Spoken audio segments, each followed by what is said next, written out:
Hi, welcome to Kika Tips. I'm Michelangelo Barques, and today's episode is being sponsored by Kika Institute of HI and, of course, YouTube. Now, I got some emails from some of you who talk rather highly about my playing. I'm just a player, just trying to get my cake and eat it too in this world.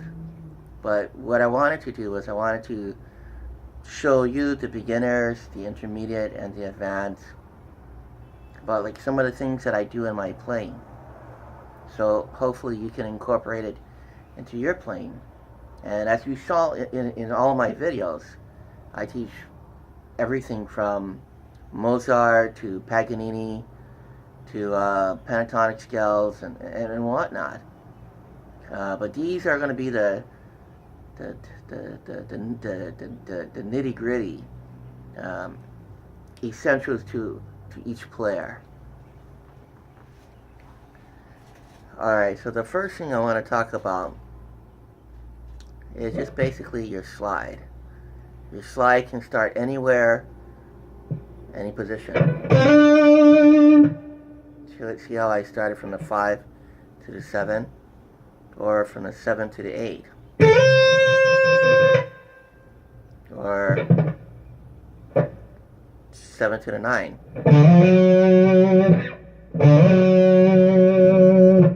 A slide is there so you can make an indirect approach to your soloing. For example,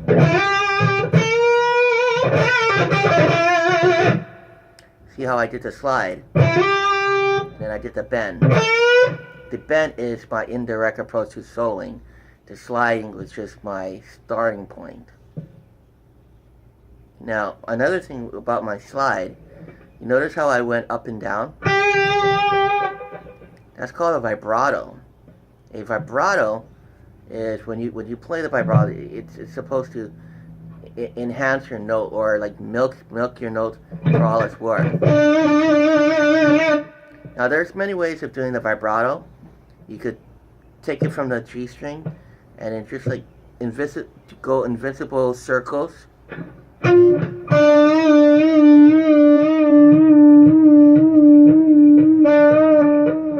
See that? Or you could just go up and down.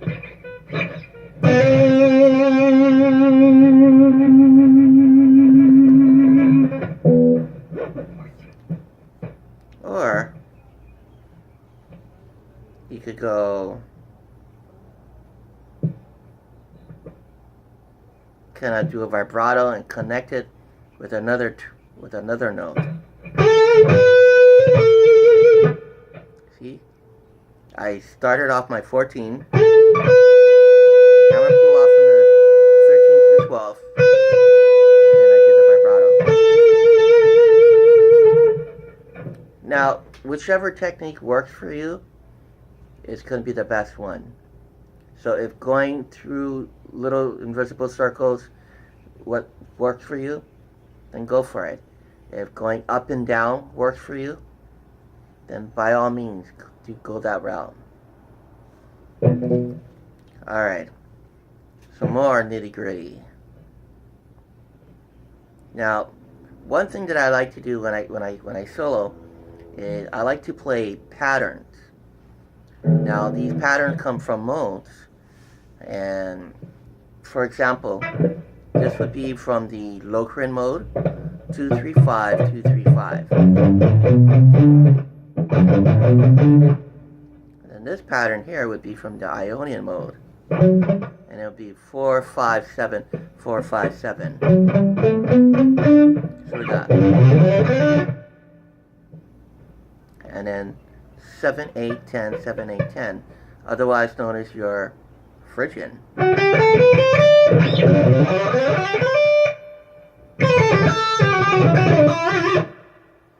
And that's another thing that I like to do a lot. I like to do a lot of legato. A legato is when you're playing the scale, but you're just hitting it once. See?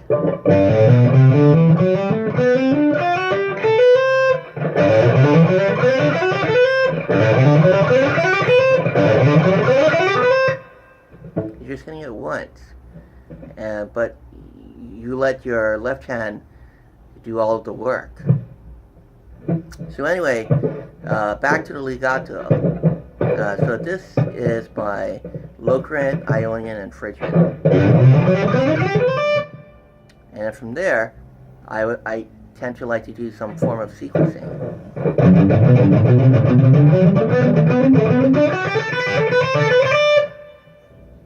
Or maybe vice versa.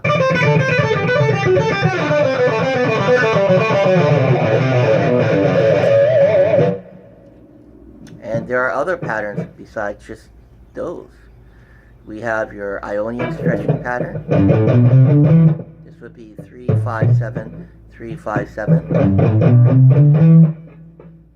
And then this would be your Dorian with the 5-7-9, 5-7-9.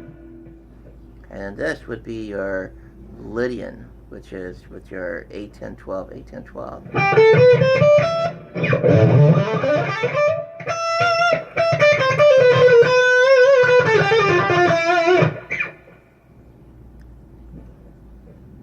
And then there's one more pattern that I should show you. If this is called the opposite minor, going to the 2-3-5, 2-3-5, as an opposite minor as opposed to your minor, minor would look like this. So the opposite minor is just going the opposite. And if this is called your major, simply because of your stretch, then this would be called your minor stretch, or just minor. To start off with the open E, we're going to go 0-2-3. And then we're going to go 2-4-5. 2-4-5. And that's, again, going to be part of the Locrian. And then we're going to end it up with the Ionian, going from the 5-7-8, 5-7-8.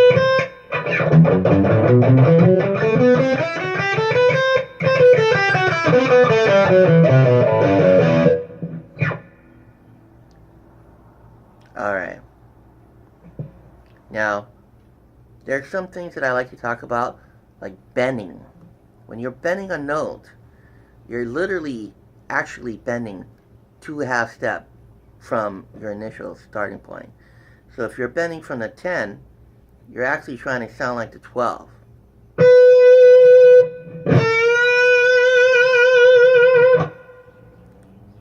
Or maybe the 11.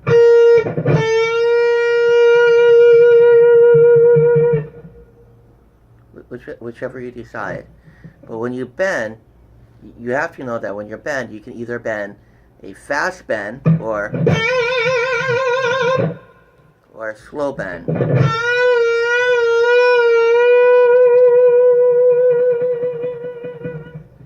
That's what's really going to get your playing to be as succulent as a New York prime steak or filet mignon.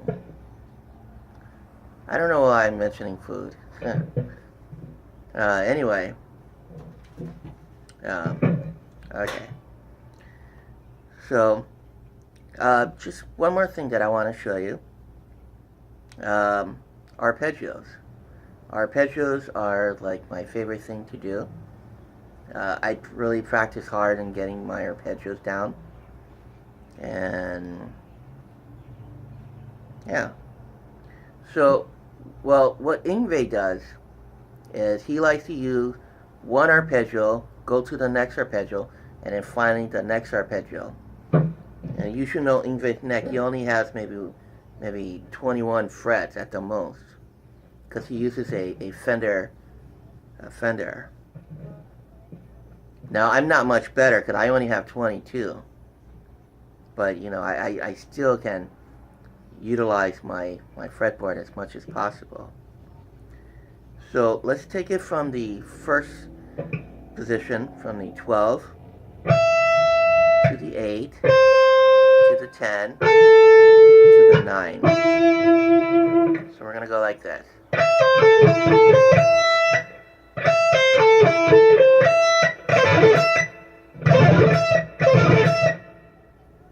Okay, now we're going to go to the 17 to the 12 to the 13 to the 14.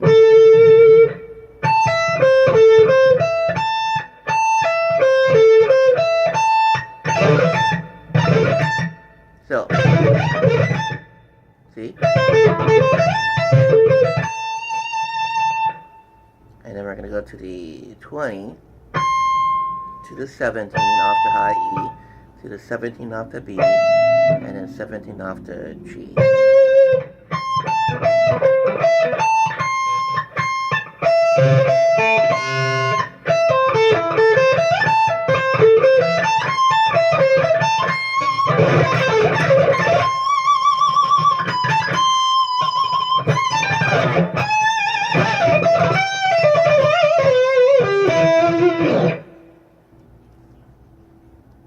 Okay, one more.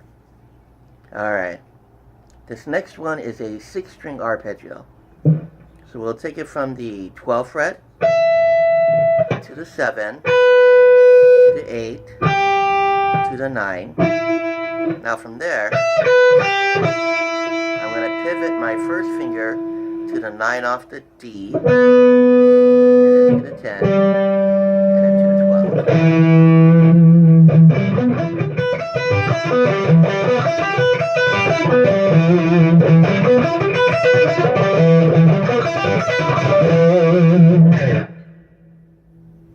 Alright, this is Michelangelo. I want to see your name in lights. And remember, just keep practicing every day as much as you can. I wish I had that luxury to practice every day, because when I would practice every day, you know, I would see myself getting better, and I would love it. But I don't have that luxury, so okay. Anyway, signing off.